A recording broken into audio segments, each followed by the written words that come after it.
Here is a fact that should bother you more than it probably does. Every major Western government has, at some point in the last decade, produced a document, a strategy, a legislative record, an executive order that correctly identifies their critical mineral vulnerability. They named the right minerals. They identified the right choke points. They diagnosed the concentration risk, the processing dependency, the supply chain fragility. The diagnosis was accurate. And then almost nothing happened. Not because they stopped trying, because the trying itself kept failing.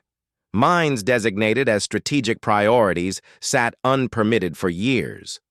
Bilateral agreements negotiated at the ministerial level dissolved before a single ton of material moved. Interagency task forces produced reports that circulated inside bureaucracies without changing anything the bureaucracies actually did. The United States passed major legislation. The European Union produced a regulatory framework with legally mandated benchmarks. Australia, Canada, Japan, the United Kingdom, all of them built strategies, signed agreements, stood up financing instruments. The gap between what was announced and what was built remained stubbornly, structurally wide. This is not a story about incompetence. It is not a story about corruption or bad faith or insufficient political will.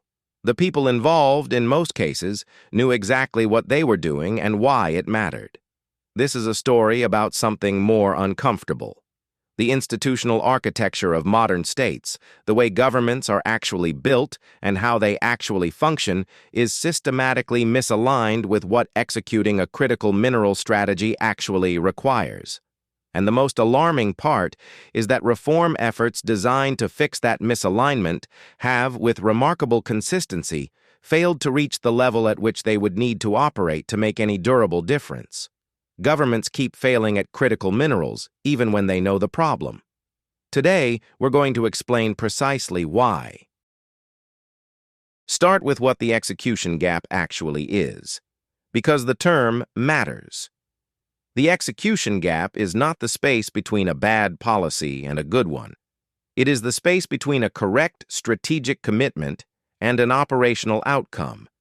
It is the distance between the moment a government formally decides it needs reliable access to lithium, cobalt, or rare earth elements, and the moment that mineral is actually flowing in commercial quantities from a stable and diversified supply chain. That distance, in most importing jurisdictions, is enormous, and it is not shrinking. Here is the most counterintuitive part of this story. The conventional explanations for why mineral strategies fail are not wrong. Yes, China's dominance of processing infrastructure creates asymmetries that are genuinely difficult to offset. Yes, mineral development is capital-intensive and takes a decade or more to move from identification to production. Yes, permitting systems in democratic countries are complex and contested. All of that is real. But none of it explains why governance arrangements specifically designed to address those constraints routinely fail to address them. If the problem were geopolitical asymmetry, you would expect strategies calibrated to that asymmetry.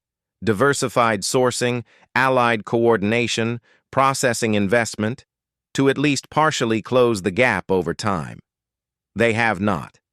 If the problem were lead times and capital intensity, you would expect public financing instruments designed to absorb those constraints to accelerate project development at scale. They have not.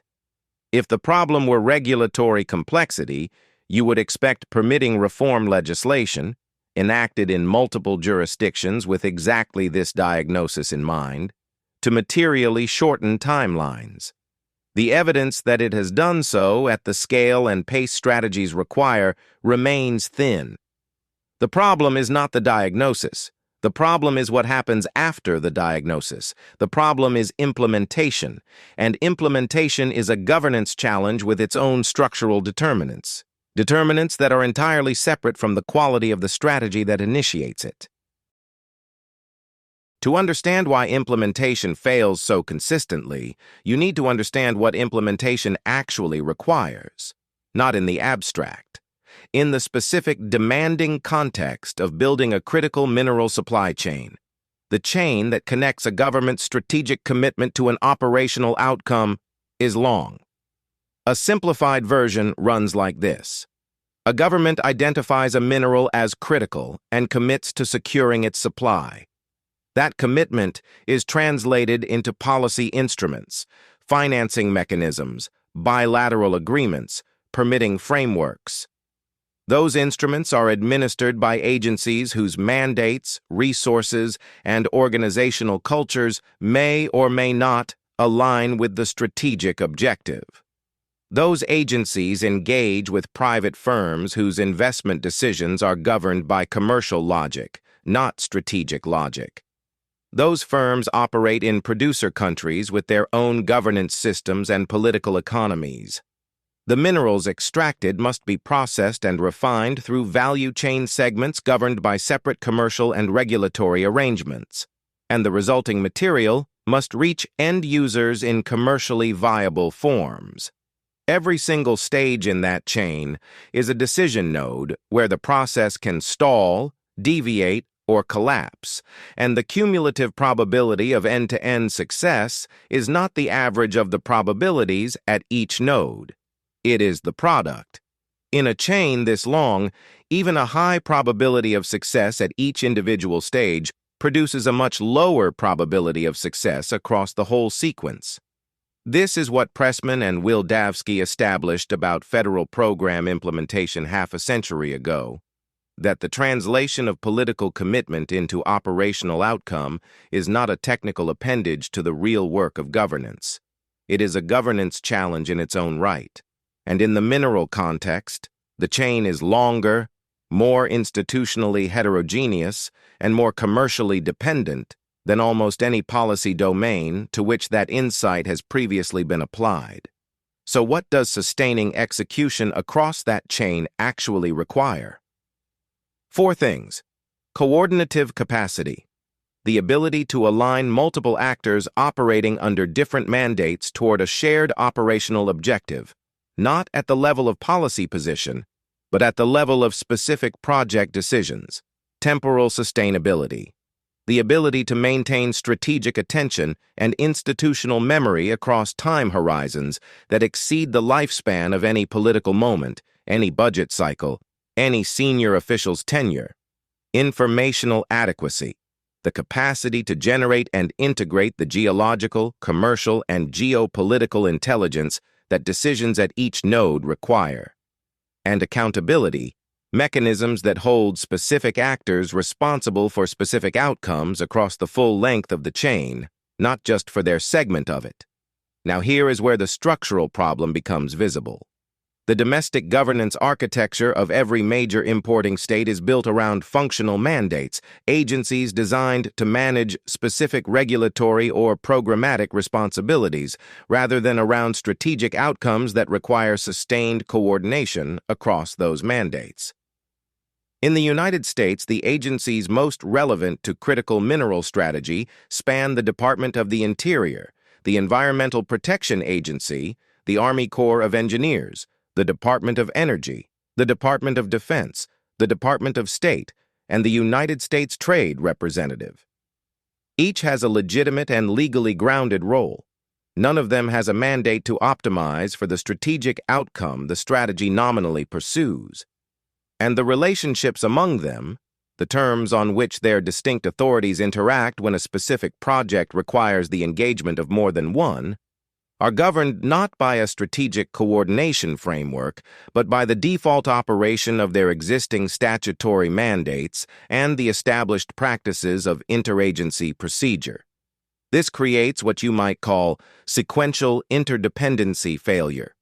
A mineral project that requires federal permits from multiple agencies proceeds through a sequence of review processes governed by different statutory frameworks, administered by different organizational cultures, operating on timelines defined by the procedural requirements of each agency's mandate rather than by the investment schedule of the project or the strategic priority it represents. The agencies are not acting contrary to their mandates. They are acting entirely within them. The dysfunction arises from the interaction of mandates that were never designed to be coordinated, and the absence of any governance mechanism capable of imposing coordination on them without displacing the statutory authorities that give each its legitimacy. The institutional response to this in virtually every importing jurisdiction that has recognized it has been the creation of interagency coordination bodies, task forces, councils, working groups, designated lead agencies. The record of these bodies, measured against the standard of operational coordination they are designed to achieve, is consistently and instructively inadequate. And here is the critical reason why. Interagency coordination bodies are institutionally policy-level instruments. They align positions among agencies. They establish shared frameworks. They resolve jurisdictional ambiguities at the level of principle. What they cannot do, what they are not organizationally equipped to do, is manage the project-level coordination that execution actually requires. The real-time resolution of conflicts between agency timelines and specific project schedules. The allocation of administrative burden among agencies with competing resource constraints. The maintenance of strategic coherence as an implementation process unfolds over years and crosses multiple political cycles. The result is coordination theater, a visible and politically legible apparatus of strategic alignment, task force meetings, joint communiques, designated coordinators, publicly announced streamlining initiatives, whose operational substance is substantially less than its institutional form suggests. This is not a peripheral problem, it is the foundational one. A state that cannot effectively coordinate its own agencies in pursuit of a strategic objective is not well positioned to manage the far more complex, multi-jurisdictional coordination problems that producer-state relationships and the corporate interface present. Domestic coordination failure is the institutional substrate on which almost every other failure mode is built. And it does not stop there. The permitting system, the most visible and most frequently discussed expression of the execution gap in domestic mineral development, is not simply slow because of administrative inefficiency. It is slow because of a structural condition that this book calls the permitting trap. The condition in which the governance values embedded in the permitting system, environmental integrity, community rights, procedural fairness, legal accountability, are architecturally incompatible with the operational logic of strategic mineral development. Not intention. Architecturally incompatible. Environmental review processes are designed to be thorough. Thoroughness, in that context, is a function of procedural completeness, not speed. Strategic mineral development is governed by a commercial logic in which time is itself a dimension of value, where delays erode investor confidence and create windows during which the conditions that justified the investment shift. These two logics cannot be simultaneously optimized within the same administrative process. No reform within the existing statutory framework resolves that incommensurability because it is built into the framework itself. Statutory timeline mandates, which multiple jurisdictions have enacted to force agencies to process applications faster, illustrate this precisely. Agencies comply with the formal requirement by completing reviews within the mandated period. But the quality and completeness of the review declines, the frequency of subsequent judicial challenge increases, and the effective timeline extends well beyond the statutory deadline anyway, because the underlying accountability calculus facing the agency has not changed. Judicial review of a procedurally deficient decision is a more immediate and consequential institutional risk than political criticism of a delayed one. Agency behavior reflects that accountability structure. It always will, until the accountability structure itself changes. Which brings us to the deepest layer of the problem. Why doesn't reform fix this? That is the question that makes the execution gap genuinely unsettling. Because the answer is not that reform has been absent. The reform agenda for mineral governance is extensive. Statutory timeline mandates, consolidated review processes, expanded public financing mandates, new interagency coordination bodies, strengthened bilateral frameworks, multilateral supply chain initiatives, domestic content requirements, and yet the structural conditions generating the execution gap have persisted across every wave of that reform activity. Here is why. The governance systems that reform must pass through to become operational are the same governance systems that reform is designed to change. The obstacles to reform are not external to the system. They are internal to it, generated by the same institutional arrangements whose inadequacy the reform is meant to correct. The agencies whose mandates reform proposals would restructure are not organizationally neutral with respect to those proposals. They are actors with interests in the preservation of their authorities, their resource allocations, their procedural powers, and their established relationships with the oversight committees and stakeholder communities they serve. That resistance is not typically expressed as direct opposition to the strategic objective. It is expressed through administrative and procedural mechanisms, statutory interpretation, implementation regulation design, the cultivation of congressional oversight relationships that provide political backing for existing mandate structures. The reform gets enacted. The formal architecture changes. The operational substance does not, because the agencies implementing the reform retain substantial discretionary authority over the specific procedural decisions that determine whether anything actually moves faster. And then there is the timing problem. Strategic urgency generates reform commitment. Reform commitment produces institutional announcements, legislative enactment, coordination, body formation. The visible production of those formal outputs diminishes the political urgency that generated them. Implementation proceeds in a lower urgency political environment that allows agencies and stakeholders to shape the operational details in ways consistent with their existing interests. The operational substance of reform falls short of its formal ambition. The strategic urgency eventually reasserts itself because the supply chain vulnerability remains unresolved, and the cycle repeats. Each cycle leaves the governance architecture more institutionally elaborate and operationally no more adequate than it was before. The legacy of mineral governance reform is a system that is formally more complex and functionally no more capable of closing the execution gap.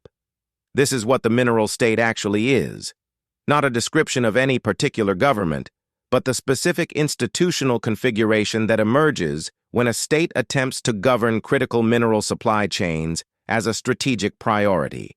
It has three constitutive features.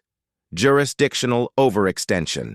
The state's strategic objectives require operational authority over actors, producer state governments, private mining firms, processing incumbents who lie substantially beyond the reach of its formal governance capacity. Institutional incommensurability. The governance systems through which mineral strategy must be executed are organized around institutional logics that are systematically misaligned with the operational requirements of that execution. And accountability diffusion. The distribution of responsibility across multiple actors, agencies, and jurisdictions prevents any single organizational actor from bearing enforceable accountability for end-to-end outcomes. These three features are not independent. They are mutually reinforcing. Each creates the conditions for the others, and their combination produces a governance configuration whose structural stability, whose resistance to the reform efforts directed at it, is substantially greater than any individual feature would generate alone. The mineral state knows what it needs. It cannot organize itself to get it. And critically, the institutional incentives of the mineral state actively reward the projection of strategic capacity over its honest assessment. Political systems reward the announcement of strategies. They reward the signing of bilateral agreements. They reward the standing up of coordination bodies. They do not, in any structurally reliable way, reward the harder and slower work of building the organizational conditions under which those strategies could actually be executed. This is why governments keep failing even when they know the problem. Knowing the problem and solving the problem are governed by completely different institutional logics. The first is a political act. The second is a governance achievement. And the gap between those two things is precisely what the mineral state is designed, not deliberately but structurally, to preserve. So what do you do with this? If you are a policy professional or a graduate student in this space, the first implication is about where you look for the failure. Stop looking at strategy documents. The strategies are often correctly reasoned. Start looking at the accountability architecture, at who is formally responsible for what, at where causal responsibility for outcomes becomes too diffuse to generate corrective pressure, at which institutional actors bear the cost of failure, and which ones do not. The second implication is about the timescale of realistic expectations, the institutional capacity required to actually close the execution gap, the organizational coherence, the technical depth, the commercial interface capability, the temporal continuity across political transitions, does not develop on political timescales. It develops on institutional timescales that are substantially longer. A state that expects its strategic financing commitments and policy reforms to produce operational supply chain development results within a single political term is implicitly assuming a conversion efficiency between policy input and operational output that the institutional conditions of the mineral state cannot support. The third implication is the most important for understanding the geopolitics of what comes next. The execution gap is not uniform across importing states. It varies with institutional capacity, with the depth of organizational coherence, technical expertise, and commercial interface capability that different governance systems have built over long periods. The states most likely to actually close the gap are not necessarily those with the largest financing commitments or the most prominent political strategies. They are those whose institutional investments are deepest and whose administrative cultures are most compatible with the sustained, technically demanding, cross-jurisdictional engagement that effective mineral supply chain governance requires. That is an uneven distribution, and its unevenness has direct consequences for the geopolitics of the energy transition, for alliance dynamics among importing states, and for the competitive position of the mineral state that can actually convert commitment into execution, because right now, there are very few of them. The execution gap is the hidden variable in the global critical minerals competition. Everyone is watching the strategies. Almost no one is watching the institutional substrate through which those strategies must pass. That substrate, its coherence, its depth, its accountability architecture, is what will actually determine who wins. The full analytical architecture behind everything covered in this episode, the principal-agent chain, the mechanics of coordinative failure, the permitting trap, the bilateral strategy limitations, and the structural account of the mineral state and its limits, is developed in much greater depth in The Mineral State, which is Book 3 of my Geopolitics of Critical Materials series.